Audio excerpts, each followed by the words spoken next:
Avant de partir aux États-Unis, regardons quelques petits faits historiques comme le Quincy Market, le Final Hall et le quartier Downtown Crossing. Le Quincy Market est un bâtiment historique du Freedom Trail, abritant les anciennes halles de la ville de Boston dans le Massachusetts. Il fut construit en 1824 et 1826, baptisé en l'honneur du maire Josiah Quincy III.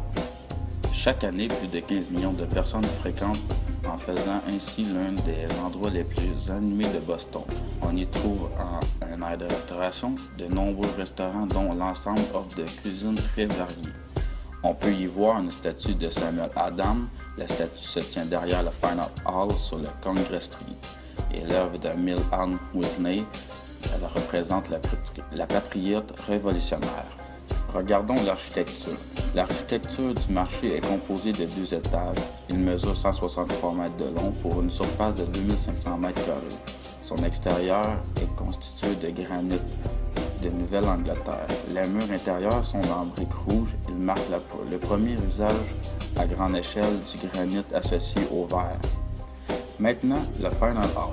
Le Final Hall est situé dans le quartier du gouvernement Sumter, non loin du front de mer à Boston, dans l'État du Massachusetts.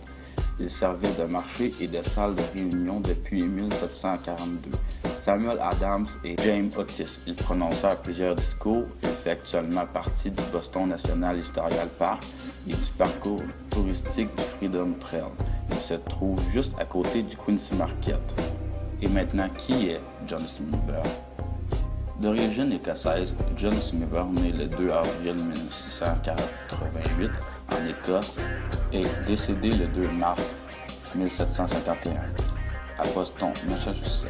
Servi comme architecte pour l'original Final Hall entre 1740 et 1742, qu'il est conçu dans le style d'un marché de campagne anglais.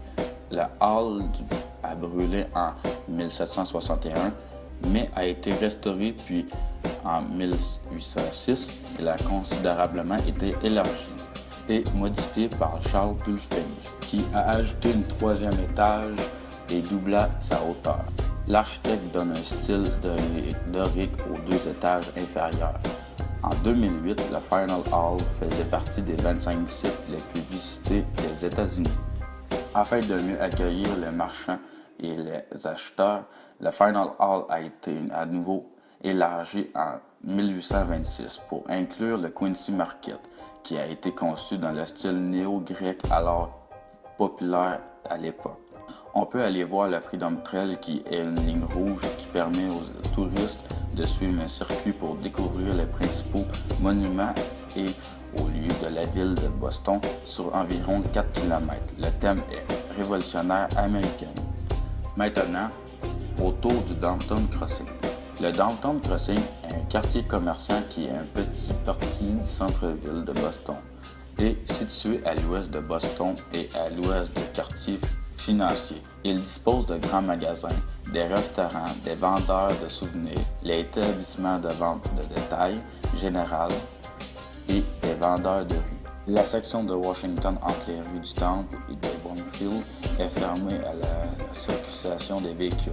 Les piétons pouvant ainsi marcher librement dans les rues financières, districts et le siège de la société locale, nationale et mondiale. Regardons un peu l'histoire du Downtown Crossing. L'histoire du Downtown Crossing commença à la fin du 18e siècle et début du 19e siècle. Summer Street était un quartier chic avec des maisons de ville conçues par Charles Pulfinch et d'autres. Le grand incendie de Boston de 1872 a détruit une grande partie du quartier financier de la ville, en partie entre les rues de Washington et du Mill Street. Pour finir, voici les liens où j'ai pris les informations.